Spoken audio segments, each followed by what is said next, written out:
अगर आप जिंदगी में किसी साइकेट्रिस्ट या साइकोलॉजिस्ट से मिले हो तो आपने उनसे ये सवाल ज़रूर पूछा होगा, और ये ज़्यादातर सवाल साइकेट्रिस्ट और साइकोलॉजिस्ट से पूछा जाता है कि डॉक्टर साहब एक बात तो बताएं, ये जो नफ्सियात की दवाइयाँ हैं, एंटी डिप्रेसेंट्स, SSRIs, इनकी आदत तो नहीं पड़ जाएगी।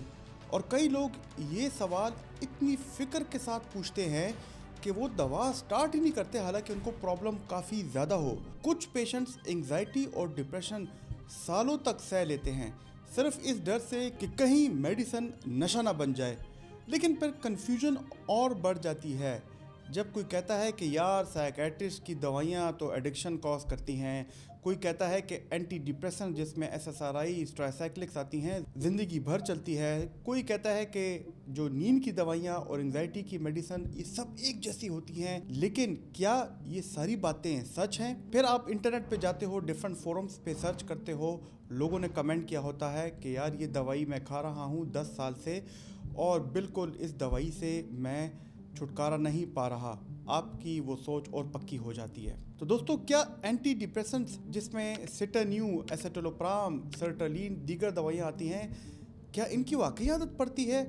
क्या बेंजोडाइजेपिन जो नींद की गोलियां होती हैं और एंटी डिप्रेसेंट्स एक जैसी दवाई हैं? और कौन सी साइकेट्रिक मेडिसिन्स वाकई एडिक्शन का रिस्क रखती हैं और कौन सी नहीं?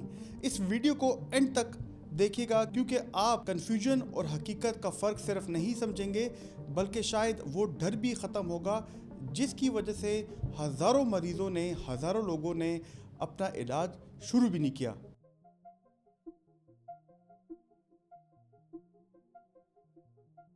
दोस्तों, मेरा नाम प्रोफेसर डॉक्टर अली मुफ्ती है, मैं एक कंसल्टेंट साइकेट्रिस्ट हूँ।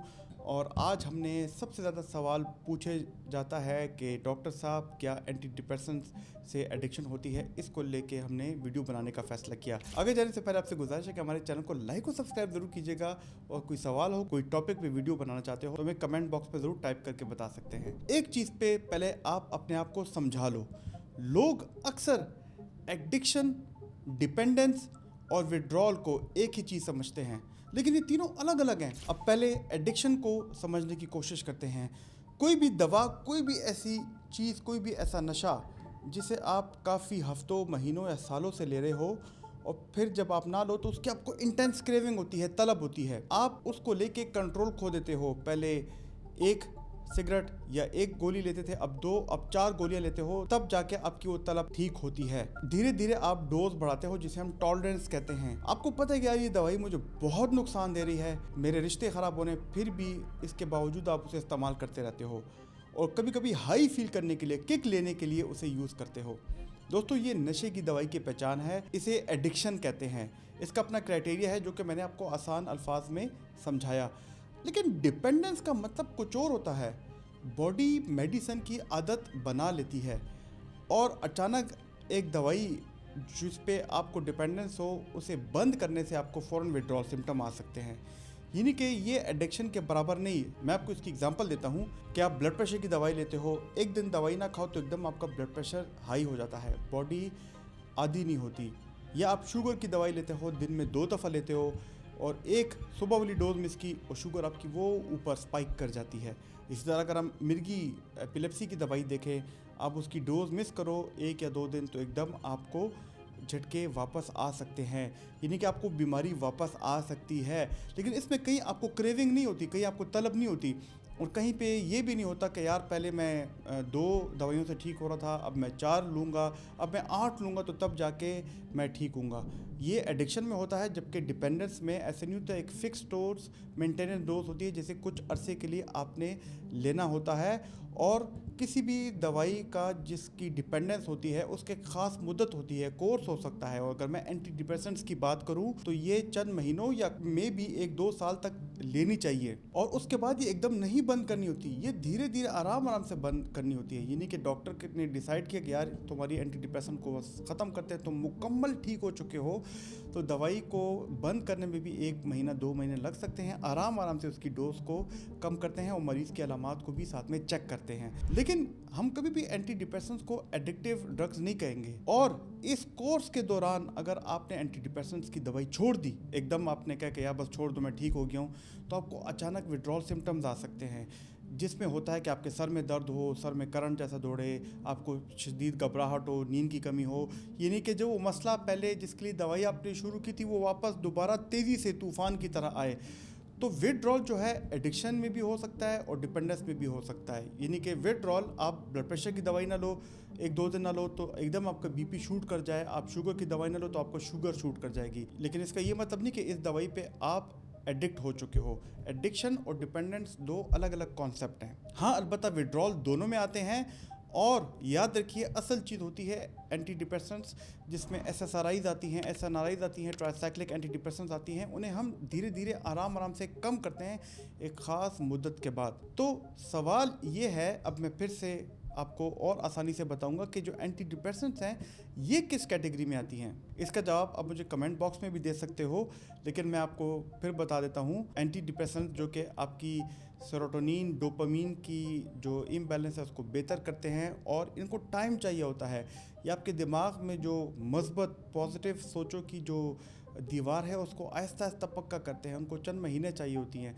तो SSRIs, ट्राइसाइक्लिक एंटी डिप्रेसेंट्स या SNRIs, इन सब की आपको डिपेंडेंस हो सकती है, एडिक्शन नहीं होती। क्योंकि इसको लेके मैंने पहले बताया, आपको तलब नहीं होगी, आपको क्रेविंग नहीं होगी, या इसको लेके आप हाई नहीं हो जाओगे, यूफोरिया आपको नहीं होगा। पेशेंट इन्हें इसलिए नहीं लेते कि उन्हें किक मिले, नहीं, ये कुछ वक्त तक लेनी होती है और इसकी ज़रूरत होती है। लेकिन डोज भी इसीलिए इसकी नहीं बढ़ाते जैसे आप नशे वाली चीज़ों की डोज बढ़ाते हो जिसकी एडिक्शन होती है। इसकी डोज पे मेंटेनेंस डोज होती है, क्योंकि ये एक साइंटिफिकली प्रूवन तरीका होता है, और फिर आराम आराम से इसकी डोज कम करनी होती है। ये मेडिसिन्स, याद रखें, आराम आराम से न्यूरोट्रांसमीटर्स को ग्रेजुअली बैलेंस करती हैं। इसीलिए इंटरनेशनल साइकेट्री गाइडलाइंस के मुताबिक एंटी डिप्रेसेंट्स एडिक्टिव मेडिसिन्स नहीं। लेकिन मैंने बार बार आपको मैं बता रहा हूँ कि इनको अचानक बंद करोगे, डॉक्टर की हिदायत के बगैर बंद करोगे, तो डिसकंटिन्यूएशन सिम्टम या विथड्रॉल सिम्टम्स थोड़े बहुत आ सकते हैं, जिनका मैंने पहले जिक्र किया है। अब आते हैं वो दवाइयाँ जिनके बारे में बहुत हमसे पूछा जाता है कि डॉक्टर साहब क्या इन दवाइयों से एडिक्शन होती है। वो हैं बेंजोडाइजेपिन, जिनको नींद की गोलियाँ भी कहते हैं, और ये एंग्जाइटी के लिए भी यूज़ होती हैं। इनमें आती हैं रिवोट्रिल, क्लोनाज़ेपाम, नरविन, एल्प जो कि अल्प्राजोलाम है, लेक्सोटनिल।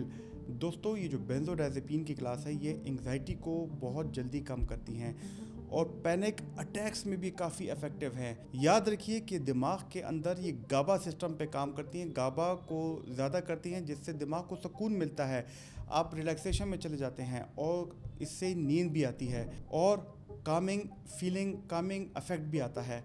लेकिन अगर इन्हें डॉक्टर की हिदायत के मुताबिक हायर डोजेस में लोगे, डॉक्टर की हिदायत के बगैर लंबे अरसे तक लोगे, तो बॉडी टॉलरेंस डेवलप करेगी और फिर आपको कि पहले एक गोली से नींद आती थी, अब 2 लेनी पड़ेंगी, अब 3 लेनी पड़ेंगी।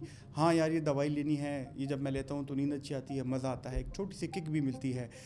तो मेडिसिन जिस दिन ना लो तो उस दिन विड्रॉल सिम्टम आते हैं, घबराहट, एंग्जाइटी और नींद नहीं आती। इसलिए साइकेट्रिस्ट जो हम हैं अक्सर बेंजोडाइजेपिन को short term pull, short term bridge, short term treatment के तौर पे यूज़ करते हैं। यानी कि एक मरीज़ हमारे पास आया एंग्जाइटी को लेके और हमें लगता है कि इसको एंटी डिप्रेसेंट्स शुरू करने चाहिए, SSRI शुरू करनी चाहिए, लेकिन SSRI जब हम शुरू करते हैं तो वो 15-20 दिन बाद असर दिखाती हैं। तो शॉर्ट टर्म के लिए 1 हफ्ते, 2 हफ्ते या 3 हफ्ते के लिए हम बेंजोडाइजेपिन दे देते हैं, लेकिन हम उसको ऐसे देते हैं कि डोज फिर आराम आराम से 3-4 हफ्ते तक कम करते हैं, महीने 2 महीने में इसकी डोज को ख़त्म करते हैं, ताकि एंटी डिप्रेसेंट्स अपना पूरा इफेक्ट महीने 2 बाद दिखाए तो बेंजोडाइजेपिन की ज़रूरत नहीं पड़ेगी। क्योंकि जब आपकी एंग्जाइटी ख़त्म होगी तो बेंजोडाइजेपिन फिर लेने की ज़रूरत नहीं है, लेकिन एंटी डिप्रेसेंट को आपने कुछ अरसे तक लेनी होती है। याद रखिए, काफ़ी लोग बेंजोडाइजेपिन को, जो मैंने दवाइयाँ बताई हैं, इन्हें एंटी डिप्रेसेंट समझते हैं, लेकिन ये दोनों बिल्कुल अलग चीज़ें हैं। वैसे कुछ ऐसी दवाइयाँ भी आती हैं जो सिर्फ़ और सिर्फ नींद के लिए यूज़ होती हैं, इनका एंग्जाइटी से कोई ताल्लुक़ नहीं होता। ये स्लीपिंग पिल्स हैं और इसको लेके भी काफ़ी लोग हमसे एडिक्शन का पूछते हैं। इन दवाइयों में आती हैं जी ड्रग्स, जो कि मार्केट में ज़ोल्प के नाम से अवेलेबल है। इनमें ज़ोल्पिडेम होता है, ज़ोपिक्लोन भी आती है, ये भी नींद के लिए काफ़ी इफ़ेक्टिव हैं।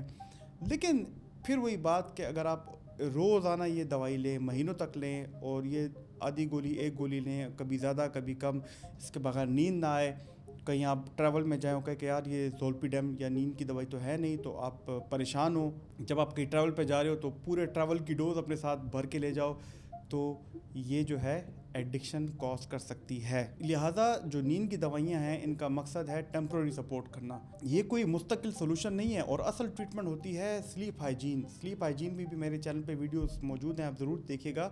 और असल वजह का इलाज, अगर आपको एंग्जाइटी की वजह से नींद नहीं आती, डिप्रेशन की वजह से नींद नहीं आती, किसी स्ट्रेस की वजह से नींद नहीं आती, तो उसका इलाज।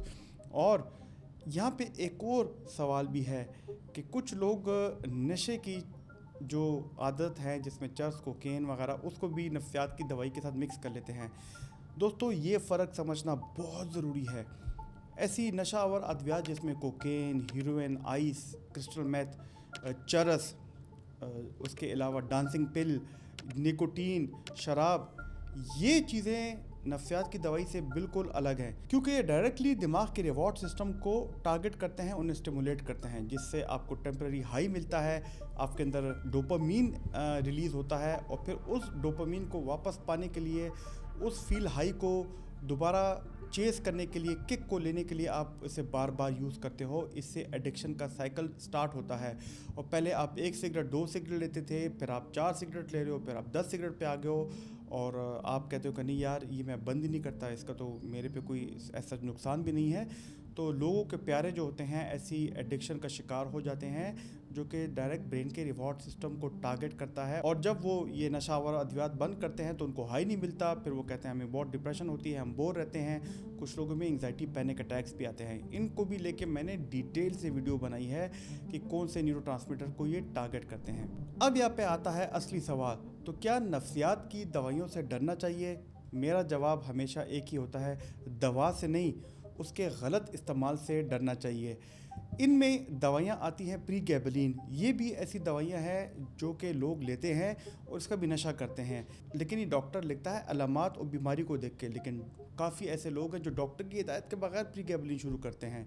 तो इसी तरह बाकी जो साइकेट्रिक मेडिसिन्स हैं उनकी अपनी एक जगह है, एंटी डिप्रेसेंट्स की अपनी जगह, बेंजोडाइजेपिन्स की अपनी, स्लीपिंग पिल्स की अपनी। लेकिन जब सही पेशेंट हो, सही डायग्नोसिस हो और सही ड्यूरेशन हो, अंडर सुपरविजन हो, तो ये ज़िंदगी को बेहतर कर सकती हैं, ज़िंदगी बदल सकती हैं, ज़िंदगी की लाइफ की क्वालिटी इंप्रूव कर सकती हैं। लेकिन अगर सेल्फ मेडिकेशन हो, डोज खुद बढ़ाएं, डॉक्टर के पास जाए ना जाए, इंटरनेट पे देख के किया जाए, तो फिर ये चीज़ प्रॉब्लम क्रिएट कर सकती हैं। याद रखिए दोस्तों, हर साइकेट्रिक मेडिकेशन एडिक्टिव नहीं होती, और हर विड्रॉल का मतलब ये नहीं कि हम इस दवाई के एडिक्शन का शिकार हैं। तो दोस्तों कैसे लगी आपको मेरी ये वाली वीडियो? अगर आपको ये वाली वीडियो पसंद आई तो हमारी ये वाली वीडियो देखना, जो कि मैंने वेट गेन और नफ्सियात की दवाइयों को लेके बनाई है, क्योंकि काफ़ी लोग हमें कहते हैं कि इनसे हमारा वेट ज़्यादा होता है। काफ़ी लोग ये सवाल पूछते हैं। ये वाली वीडियो देखना, आपको काफ़ी फ़ायदा होगा।